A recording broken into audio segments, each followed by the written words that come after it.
Assalamu alaikum wa rahmatullahi wa barakatuh. Mais uma vez aqui, meu caro telespectador, nós estamos na sua casa, não é sem pedir com licença, mas vale a pena.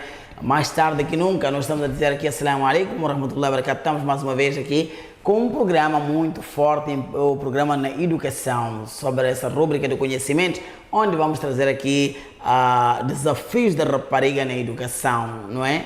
Na educação em Moçambique. Nós, da vez passada, falamos com a nossa doutora quais eram os anseios na rapariga moçambicana e ele trouxe aqui alguns dados muito relevantes que era preciso mesmo de salutar que a educação da rapariga estava mesmo crescendo de uma forma muito bem desejável em relação ou com relação aos tempos transados. Mas hoje estamos a trazer um desafio, que é o desafio da rapariga na educação. Nós desejamos a ela boas-vindas, a nossa doutora residente, a professora Isménia, não é? Carinhosamente assim chamamos. Boas-vindas, assalamu alaikum wa rahmatullahi wa barakatuh, senhora professora. Quais são os desafios que a rapariga enfrenta na educação em Moçambique? Bom, antes de mais, queria agradecer mais uma vez pelo convite, por deixar aqui a falar de um assunto que é pertinente para a sociedade, né, que é relacionado à rapariga. Bom, os desafios da rapariga são vários, são vastos. Primeiramente, poderia falar, se calhar, da questão da gravidez precoce. É um assunto, né, que tem perigado, né, a permanência da rapariga no mundo da educação. E temos também a questão dos casamentos prematuros. Temos casamentos prematuros, temos a questão da violência sexual, que infelizmente as crianças ou a rapariga têm sido vítima, né? Desde isso até acontece muito mais a partir dos 15 anos, né? Em diante ela tem sofrido violência sexual. Temos também a questão dos trabalhos infantis. Tem crianças que, por motivos alheios ou motivos de pobreza, por ali em diante, elas são obrigadas a abandonar a escola, que é para poder passar, né, a trabalhar, a prestar serviços. Por vários fatores. Pode ser para sustentar, não é, a sua família e por ali em diante. E temos também a questão do abandono da escola por força maior, não por vontade da própria rapariga, por situações, né, que advêm do seio da própria família, que acabam obrigando ou condicionando para que ela abandone a escola sem que complete aqueles níveis de ensino desejados para toda a rapariga. Então, são vários desafios que nós temos. Isso que significa, acaba abandonando sem desejo dos pais. Agora, o que condiciona a retenção da rapariga nas escolas? Bom, a retenção da rapariga nas escolas, esses desafios são esses que condicionam a questão dela não permanecer, não se reter na sala de aulas.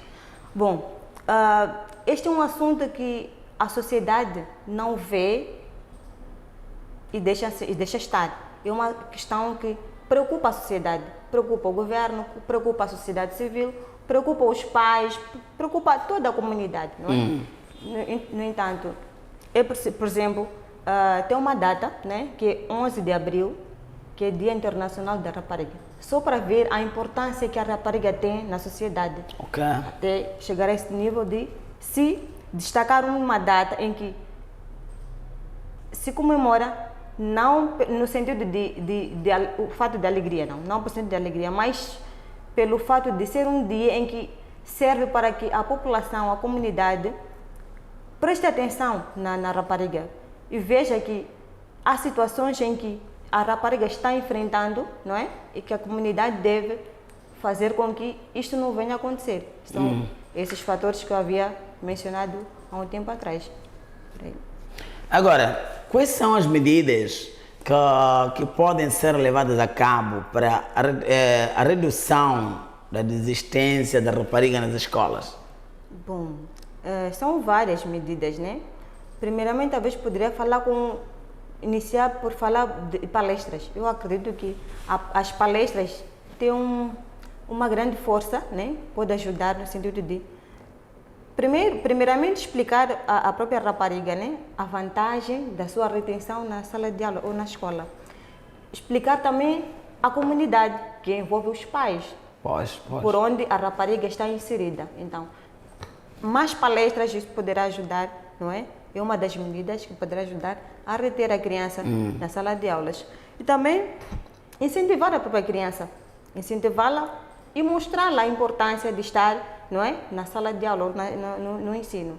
E fora isso também, se calhar, investir mais no sentido de ter bolsas de estudo. Por exemplo, eu sou fruto de uma bolsa de estudos. Acredito que se não tivesse essa oportunidade, se calhar, poderia ter dificuldade de poder fazer a minha licenciatura, mas graças à oportunidade de ter uma bolsa de estudos, isso facilitou, incentivou-me, não é? Então, acredito que tendo mais bolsas, mais oportunidades para as raparigas também, pode ajudar no sentido de... Porque há muitas organizações agora que levam a cabo a retenção mesmo da menina na escola da rapariga, não é? Temos a Unicef, temos a USAID e os outros, sim. E a World Vision Program, não é? Agora, será que a senhora professora se sente suficiente com essas organizações todas viradas da rapariga ou ainda precisamos muito mais? Bom, suficientes, eu posso não dizer que são suficientes, mas já estão a fazer um bom trabalho, estão a mostrar uma vertente bem responsável, no sentido de valorizar a própria rapariga. Isto é, porque a rapariga, ela precisa de uma atenção um pouquinho elevada em relação aos rapazes. Primeiro, por quê? Porque é a rapariga quem sofre mais em termos de violência sexual. A gravidez precoce. Quando a rapariga está numa situação de gravidez precoce, é ela quem sente-se incapacitada de poder estar na sala de aulas. Então, ela é quem sai prejudicada, não o rapaz. E o rapaz continua a estudar. Continua a estudar normalmente. A rapariga é quem sai, é a parte fragilizada, não é? Então, para além de falar da gravidez precoce, casamentos prematuros. E os casamentos prematuros, normalmente, não é a rapariga não é o desejo da rapariga. É pelo esforço ou pelo o ambiente em que ela se encontra, acaba condicionando para que ela vá neste caminho.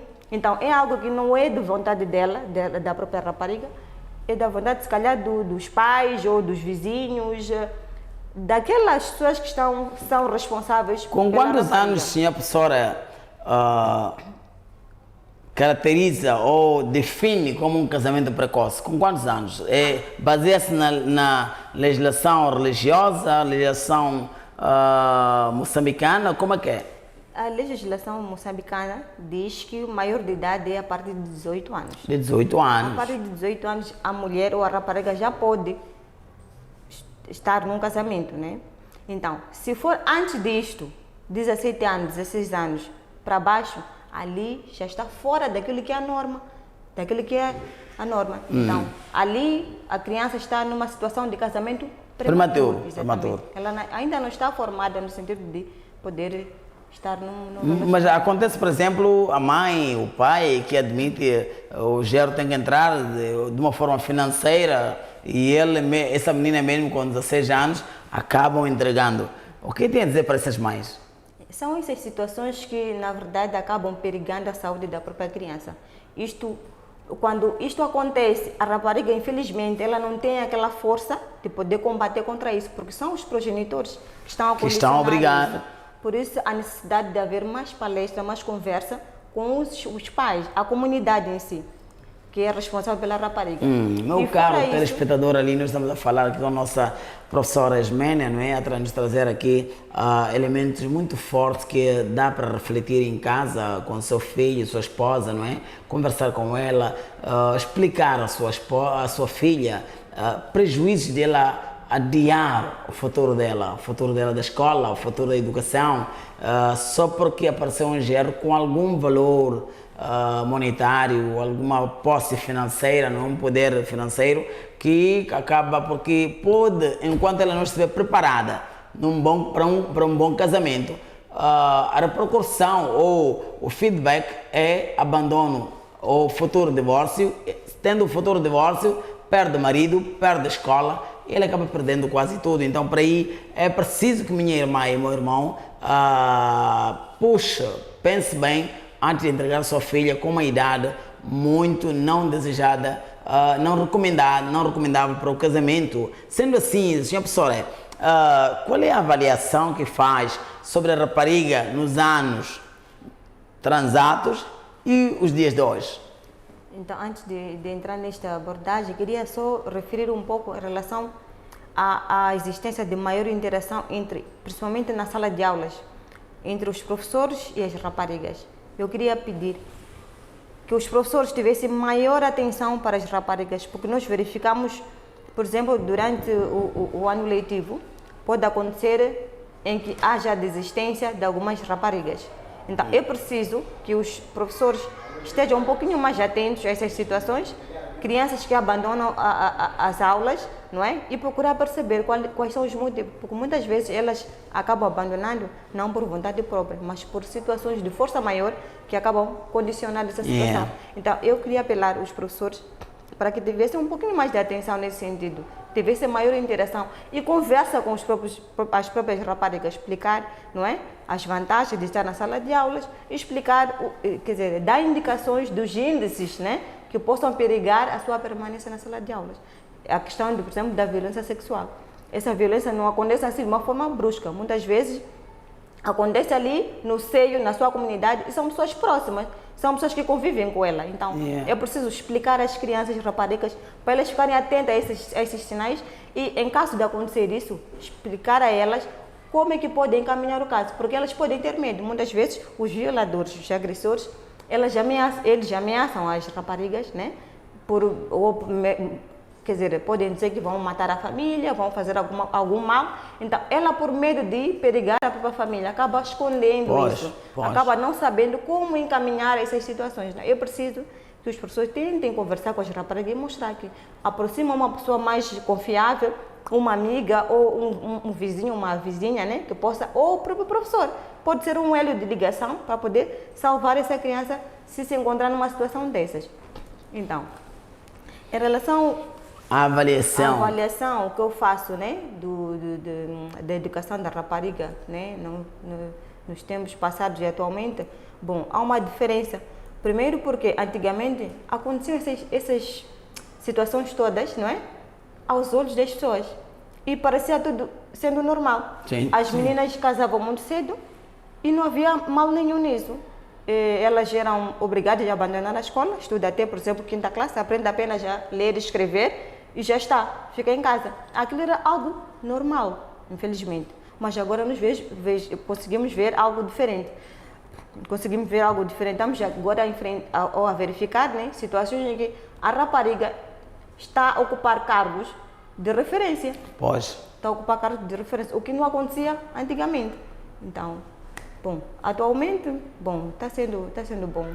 Falando nisso, com a nossa conversa na parte final, qual é o recado que deixa para o nosso telespectador ali em casa? Como é que ele, se ele tiver rapariga na sua casa, como é que ele pode fazer a gestão desta rapariga em volta, no seio do clima da casa dele, do bairro? Qual é a responsabilidade que os pais podem tomar sobre a rapariga?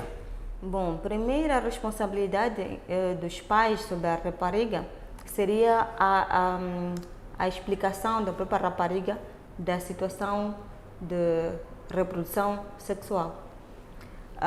Os pais eu acho que eles devem passar a evitar tabus na sua comunicação.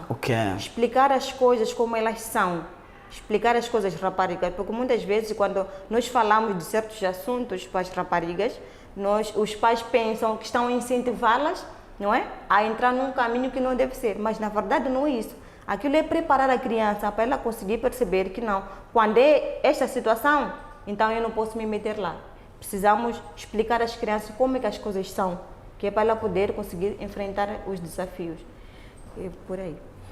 Que Allah subhanahu wa ta'ala facilita. Aqui nós estamos a trazer este tema, não é? Desafio da rapariga na educação, em Moçambique em particular, onde nós estamos a ver também a maior parte das situações anómalas sobre a rapariga e esperamos que tudo corra bem. Se tiveres, não esqueça sempre para ativar o nosso canal, subscrever ao nosso canal e pôr também um like e comenta essa conversa, dê seu ponto de vista, seu contributo, como é que Moçambique, assim como outros países da África Austral, podem ter uma rapariga saudável, uma rapariga com um desafio de educação muito acima do que está agora. Esperamos consigo para o próximo programa. Assalamu alaikum wa rahmatullahi wa barakatuhu.